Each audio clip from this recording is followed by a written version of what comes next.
السلام علیکم ورحمۃ اللہ وبرکاتہ ناظرین، میں آپ کا دوست اشفاق قادری ایک بار پھر حاضر خدمت ہوں ایک نئے ویڈیو کے ساتھ۔ اعوذ باللہ من الشیطان الرجیم، بسم اللہ الرحمن الرحیم، نحمدہ ونصلی علی رسولہ الکریم، اما بعد فاعوذ باللہ من الشیطان الرجیم، بسم اللہ الرحمن الرحیم، ان اللہ وملائکتہ یصلون علی النبی یا ایہا الذین آمنوا صلوا علیہ وسلموا تسلیما، اللہم صلی علی سیدنا محمد وعلی آل سیدنا محمد وبارک وسلم، الصلاة والسلام علیک یا رسول اللہ، الصلاة والسلام علیک یا حبیب اللہ صلی اللہ علیہ وسلم۔ معزز و محترم و مکرم سامعین و ناظرین، السلام علیکم ورحمۃ اللہ تعالی وبرکاتہ۔ بفضل الہی پھر ایک مرتبہ اللہ پاک کے فضل سے، کرم سے، رشد و ہدایت سے حبیب پاک صلی اللہ علیہ وآلہ وسلم کے نالین پاک کے توسل و تصدق سے اللہ کے برگزیدہ مقرب پیارے ولی کامل صوفی باصفا حضرت محمد الحسینی المعروف حضرت خواجہ بندہ نواز گیسو دراز بلند درواز شہباز دکن رحمۃ اللہ تعالی علیہ کی شان بیان کرنے کا اس ناچیز کو موقع ملا۔ معزز محترم و سامعین کرام، خواجہ بندہ نواز کی ذات کسی سے پوشیدہ نہیں ہے۔ آپ کو نہ صرف بر صغیر بلکہ ساری دنیا میں لوگ جانتے ہیں، مانتے ہیں، عقیدت و محبت آپ کی بارگاہ میں نچھاور کرتے ہیں۔ آپ رحمۃ اللہ تعالی علیہ کے متعلق کتاب اخبار الاخیار میں عبدالحق محدث دہلوی فرماتے ہیں، آپ کے والد بزرگوار حضرت سید محمد یوسف الحسینی رحمۃ اللہ تعالی علیہ تھی۔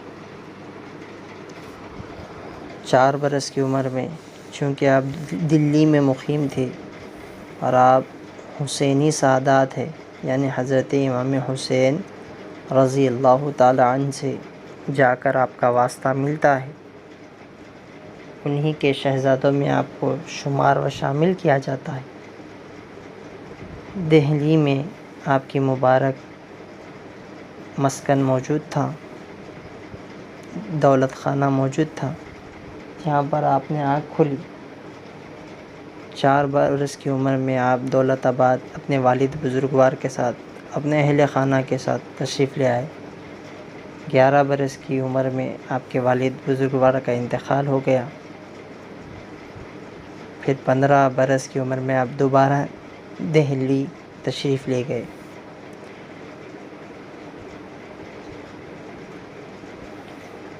آپ جس وقت مرید ہونے کی نیت یا غرض سے نکلے اور آپ چاہتے تھے کہ حضرت نظام الدین محبوب اولیاء و محبوب الہی رحمۃ اللہ تعالی علیہ کے دستے مبارک پر بیعت کر کر حلقہ ارادت میں شامل ہو، لیکن جس وقت آپ نے نیت کی تھی اور مرید ہونے کے خاطر گھر سے تشریف لے گئے تھے، اس وقت آپ کا انتقال ہو چکا تھا اور آپ کے جانشین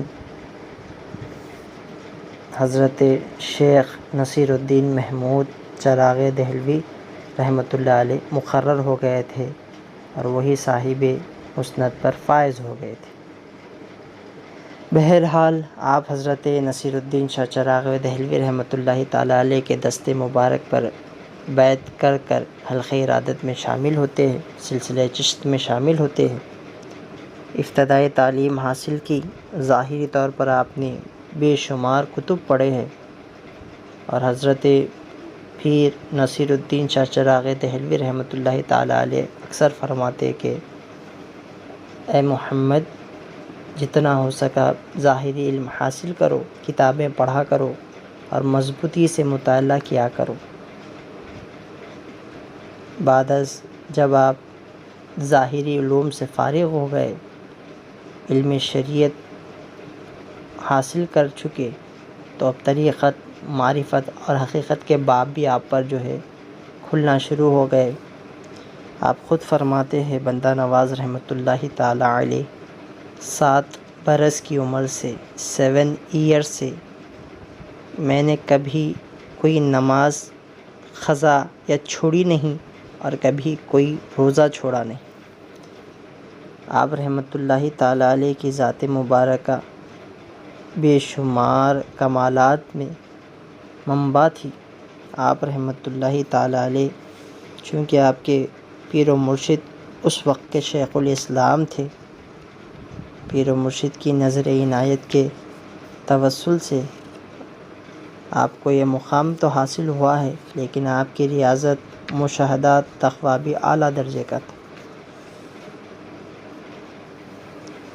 دوران سفر حج بیت اللہ کے لیے ایک دفعہ آپ جا رہے تھے، علماء میں مسئلہ ہو گیا کہ زندگی بہتر ہے یا موت، تو اکثر علماء اس کا جواب دینے سے قاصر رہ گئے، لیکن چونکہ حضرت بندہ نواز گیسو دراز رحمۃ اللہ تعالی علیہ شریعت کا علم بھی رکھتے تھے، طریقت کا علم بھی رکھتے تھے، حقیقت کا علم بھی رکھتے تھے، معرفت کے علم سے بھی ان کا سینہ لبریز تھا، تو آپ سے پوچھا گیا کہ زندگی بہتر ہے یا موت بہتر ہے، تو آپ نے فرمایا پہلے تو زندگی بہتر تھی۔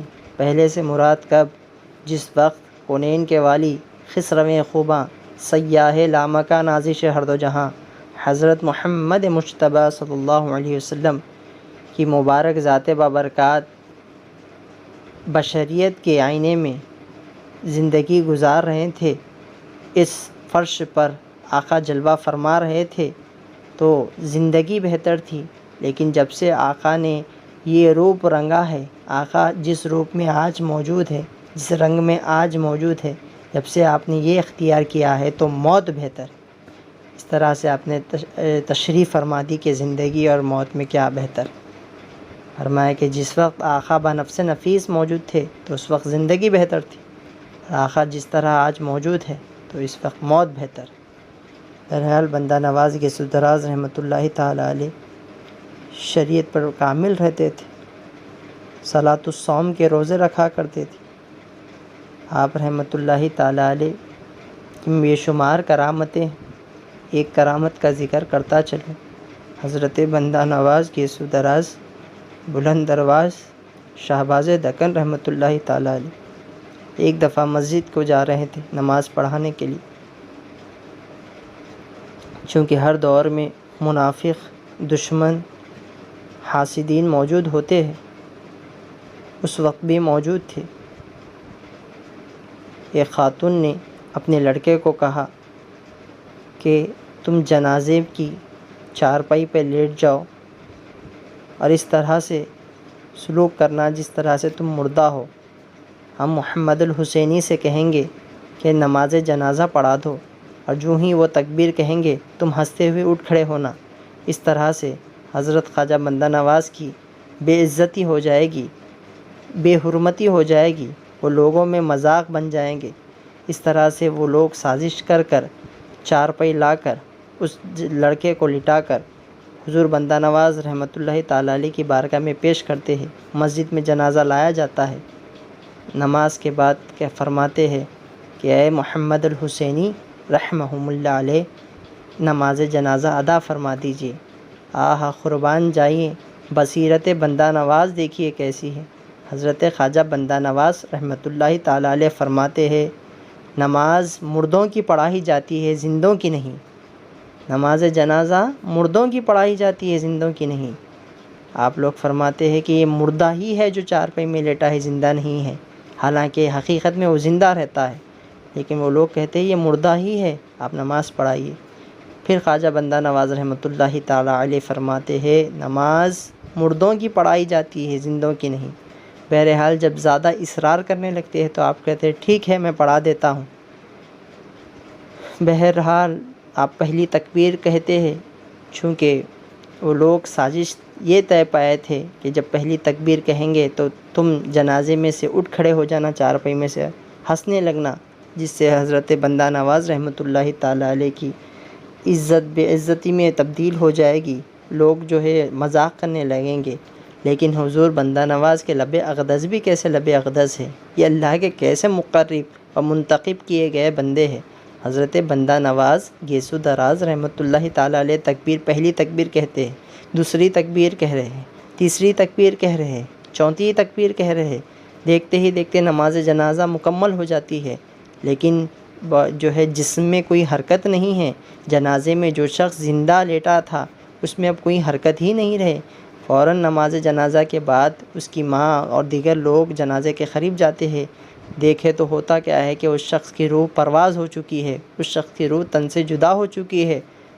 وہ ماں فوراً حضور بندہ نواز کی بارگاہ سے رجوع ہوتی ہے۔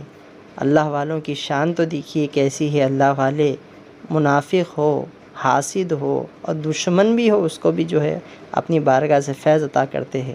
بہرحال وہ عورت، وہ خاتون جس کا لڑکا مر چکا ہے، موت کے آغوش میں سو چکا ہے، حضور بندہ نواز کی بارگاہ میں حاضر ہو کر عرض کرتی ہے، یہ ایک ہی میرا راز دلارا ہے، بڑی منتوں سے مجھے پیدا ہوا ہے، حضور کرم فرمائیے، میں اپنی غلطی پر شرمندہ ہوں، پشیمان ہوں۔ بہرحال حضور بندہ نواز رحمۃ اللہ تعالیٰ علیہ کے لب اقدس پر دعائی کلمات جاری ہوتے ہیں، اور دیکھتے ہی دیکھتے اس جسم میں حرکت پیدا ہو جاتی ہے، گویا کہ وہ دوبارہ زندہ ہو جاتا ہے۔ سبحان اللہ، یہ شان بندہ نواز رحمۃ اللہ تعالیٰ علیہ کی ایک میں خالی واقعہ آپ کے سامنے بیان کیا ہوں۔ حضرت بندہ نواز رحمۃ اللہ تعالیٰ علیہ کا علمی مقام کیا ہے؟ آپ رحمۃ اللہ تعالیٰ علیہ نے قرآن پاک کی تفسیر کی ہے تو ساتھ میں حروف مقطعات جو الف لام میم ہا عین سین قاف، اکثر مفسرین نے جس کا ترجمہ نہیں کیا بلکہ فرمایا کہ اللہ بہتر جانتے ہیں، اس کے حبیب پاک صلی اللہ علیہ وسلم بہتر جانتے ہیں، لیکن حضور بندہ نواز نے سورہ مریم میں کے ابتدائی آیات کا آپ نے جو ہے تفسیر کی ہے اور دیگر مقامات پر تفسیر کی ہے، تو پتہ کیا چلتا ہے آپ شریعت کا علم رکھنے کے ساتھ ساتھ طریقت کا علم بھی جانتے تھے۔ آپ رحمۃ اللہ تعالیٰ علیہ اکثر اپنے مریدوں کو عاجزی و انکساری پیدا کرنے کی تلقین کرتے تھے، ساتھ ہی شریعت پر چڑھنے کی تلقین کیا کرتے تھے۔ آپ رحمۃ اللہ تعالیٰ علیہ کی بارگاہ گلبرگہ شریف میں موجود ہے، اور آج آپ کا عرس مبارک بھی منایا جا رہا ہے۔ حضرت بندہ نواز رحمۃ اللہ تعالیٰ علیہ کی شان میں حضرت اورنگزیب عالمگیر رحمۃ اللہ تعالیٰ علیہ جب آپ کی بارگاہ میں تشریف لاتے ہیں، زیارت فرماتے ہیں، تو کیا کہہ رہے ہیں سنیے۔ آپ فرماتے ہیں، نیست کعبہ در دکن جز درگاہیں گیسو دراز، بادشاہ دین و دنیا تا ابد بندہ نواز۔ یقیناً اہل دکن میں کعبہ تو نہیں ہے، لیکن عشاقان اولیاء کے لیے کوئی مرکز ہے تو وہ بندہ نواز رحمۃ اللہ علیہ کی بارگاہ مقدسہ ہے۔ اس طرح سے اولیاء کاملین میں بھی آپ کے اوصاف بیان کیے۔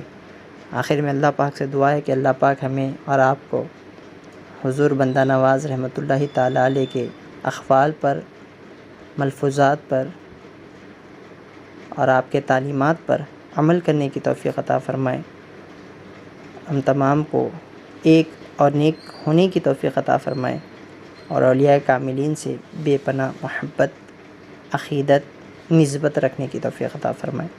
وآخر دعوانا ان الحمد للہ رب العالمین۔ السلام علیکم ورحمۃ اللہ تعالی وبرکاتہ۔